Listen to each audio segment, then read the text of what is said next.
El siguiente ejemplo que vamos a ver del uso de los módulos de atención sobre redes neuronales recurrentes, incluso se ha ganado su propia presentación, porque lo vamos a ver con bastante detalle. Se trata del programador neural, y uno de los motivos por los cuales he querido profundizar un poco más en este modelo es porque aquí vamos a ver la aplicación de varios submódulos de redes neuronales, cada uno con sus detalles, desde cómo preparar los datos, cómo realizar el entrenamiento, lo que nos va a dar como resultado una especie de red neuronal que aprende a programar, pero que aprende a programar ahora en un sistema discreto. Entonces, como iremos viendo ya en los ejemplos, se trata de una red neuronal que hace programas muy simples, y sin embargo los conceptos son sumamente interesantes y es lo que son las áreas que están ahora en investigación y que van a permitir evolucionar las redes neuronales hacia campos de aplicaciones aún más ambiciosos. Comenzamos por presentar cuál es el concepto que está detrás del programador neural. Primero, el programador neural, tal y como fue propuesto originalmente por Nila Kantan, Lee y Sutskever en 2016, es una red neuronal recurrente que se ejecuta durante un número finito de pasos, al cual llamaremos T, y estos son elegidos con antelación para inducir programas con un máximo de T operaciones. Por inducir programas nos referimos precisamente a este proceso de generar programas a partir de una secuencia de datos de entrenamiento. Ahora, ¿en qué consisten los datos de entrenamiento para una red como esta? Lo que ellos mismos afirman es que el modelo que ellos proponen aprende de una señal de supervisión débil. Ahorita veremos a qué se refieren con débil o qué sería fuerte.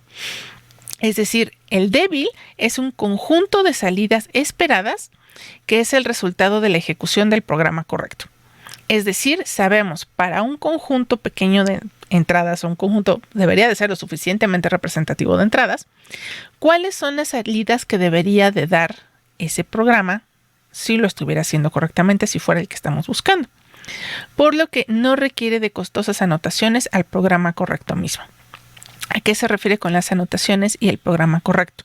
Bueno, para esto vamos a tener que brincar un poquito atrás hacia la definición de otro campo dentro de las ciencias de la computación, que se conoce como síntesis de programas. Esta es toda una comunidad que se dedica a estudiar precisamente el problema que atañía a los orígenes de la inteligencia artificial y que era ser una computadora capaz de programarse a sí misma. Entonces, en la comunidad de síntesis de programas, lo que se hace es dar diversas especificaciones sobre las condiciones que debería de cumplir un programa, y ahora se trata de generar automáticamente un programa que cumpla con esas condiciones. La forma en la que se presentan estas condiciones puede variar muchísimo. Puede ser desde tratar de especificar formalmente cuáles son las precondiciones y postcondiciones, y a partir de ahí generar un código que satisfaga ambas, o como en el caso del programador neural, podría dársele una colección de datos de entrada, cuáles son las las salidas que se están esperando, y hacer que el programa, el sistema completo, decida cuál es el programa que debería de mediar entre ellos. Recordemos que a final de cuentas nuestra definición de programa en computación se parece al de una función matemática. Tenemos entradas, tenemos salidas y hay un mapeo que se encarga de transformar la una en la otra. Entonces, tratando de seguir esa idea, se han generado todas estas variantes de cómo tratar de inferir cuáles son los programas que hay detrás de estos conjuntos de entrada y de salida. Ahora, tradicionalmente lo que se hace en la comunidad de síntesis de programas es utilizar técnicas de resolución de problemas mediante búsquedas. Es decir, por lo general se utilizan sistemas simbólicos, se utilizan búsquedas al estilo de inteligencia artificial, se pueden nutrir con heurísticas, y la realidad es que son un área bastante exitosa a la fecha y con muchísimas aplicaciones. Es una comunidad bastante avanzada, por lo que, a diferencia de lo que ha ocurrido con visión por computadora y procesamiento de texto o señales de audio, que las redes neuronales ya rebasaron a las versiones clásicas, las complementaron y las hicieron avanzar más. En el caso de síntesis de programas, la verdad es que las redes neuronales están en pañales. Entonces, lo que se logra hacer con las técnicas tradicionales de inteligencia artificial es muchísimo más poderoso que lo que vamos a ver aquí. Pero siempre hay que iniciar un nuevo campo con los ejemplos de juguete. Entonces, eso es lo que vamos a ver en este caso. Ya entrando concretamente a lo que va a hacer el programador neuronal, lo que tenemos es la siguiente descripción.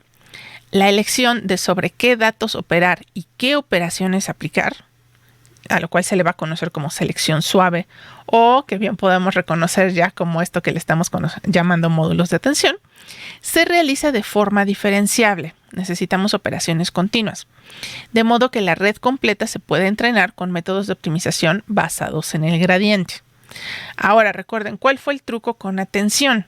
Para poder decidir en qué parte de la entrada nos queríamos enfocar, lo que hicimos fue utilizar una función continua tipo softmax, que tiene la forma de una distribución de probabilidad. Prácticamente todos los elementos suman 1 y donde queríamos poner mayor atención, bueno, se multiplicaba por un número más cercano a 1.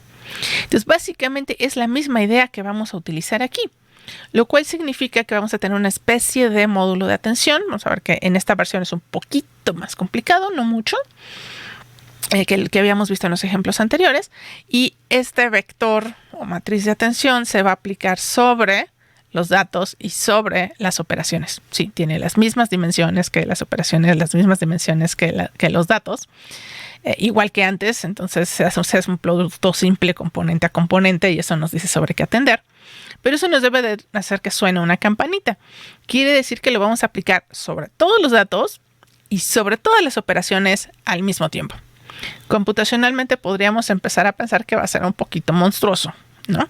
Es como si tratáramos de programar algo aplicando todas las operaciones que podríamos aplicar en cada paso temporal. Sí, eso es exactamente lo que va a hacer esta red. Sin embargo, si nos queremos tranquilizar un poco, esto solamente se va a hacer durante el proceso de entrenamiento. Una vez que la red ya haya sido entrenada, pasamos a la siguiente etapa, donde dice que al probar, o concretamente al utilizar ya la red, se reemplaza la selección suave por una selección dura. Es decir, vamos a quitar esta idea de la distribución de probabilidad y lo vamos a sustituir ahora sí por una función escalón, por un max, de hecho aplicado sobre el softmax, de manera que solamente se aplique sobre un conjunto discreto de datos una sola operación.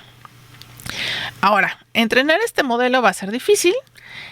Se descubrió que un truco para poderlo hacer funcionar es agregarle ruido aleatorio al gradiente entre paso y paso de entrenamiento, y esto va a mejorar notoriamente el proceso. De hecho, en las gráficas que publican los autores se ve como hay un salto bastante considerable en la exactitud que logró la red, donde logra entre 80 y 100% una vez que ya se utilizó este tip, y sin ello, bueno, la verdad es que tenía un desempeño pues muy pobre, por ahí del 20, entre el 20 y 40%. Finalmente hay otro detalle por el cual este ejemplo es interesante, que si consideramos nada más las LSTMs con atención, que es ahorita de lo más poderoso y lo más común que vamos a encontrar por todos lados, pues resulta que esa combinación no es lo suficiente todavía para intentar ingresar a esta parte de la síntesis de programas. Entonces la arquitectura que se está proponiendo aquí, si bien está basada en estos conceptos, sí la estructura que se propuso, la forma de entrenar, es bastante relevante porque aplicado así tal cual no estaba teniendo el resultado que ellos esperaban. De hecho, no logran resolver el problema. Por último, vemos aquí la estructura general de cómo se va a ver precisamente esta propuesta y qué es lo que ellos consideran diferente a las redes neuronales recurrentes típicas. Y lo que ellos mencionan prácticamente es que están tratando de copiar la idea de la arquitectura de von Neumann, en el sentido de que tenemos una colección de operaciones aritmético-lógicas, le llaman una especie de símil a tener una ALU, porque aquí las operaciones están definidas de manera discreta. Estas no son redes neuronales, son operaciones comunes y corrientes. En el ejemplo que ellos desarrollan, están trabajando en consulta sobre una base de datos. Entonces, aquí tendríamos el tipo de operaciones básicas que querríamos para trabajar precisamente con bases de datos, donde el contenido van a ser algunas columnas con números y una que otra columna con palabras. Dentro de esta arquitectura, entonces lo que están considerando es un controlador, que es el que va a elegir las operaciones y va a decidir sobre qué datos se tienen que aplicar estas operaciones. Esto gracias a dos módulos, que son el módulo selector de operaciones, el módulo selector de datos. Estas operaciones se aplican sobre los datos y después vamos a tener una memoria como tendríamos en la máquina de von Neumann, nada más que esta memoria va a tomar la forma precisamente de una red neuronal recurrente que va a compactar la representación de pues ahora sí que las operaciones y los datos que se están aplicando. Entonces esta memoria, por eso está aquí un poco curiosa en el diagrama, porque se le considera a su vez parte del sistema controlador, porque es parte de la entrada que va a participar en estos módulos selectores. Y al ir aplicando esto paso a paso, la idea es que en cada paso temporal se está eligiendo una operación que va a actuar sobre un subconjunto de los datos y eso va a ir integrando el programa. Después de este número determinado de pasos, les voy dando el spoiler, en sus experimentos hacen un máximo de 4 pasos.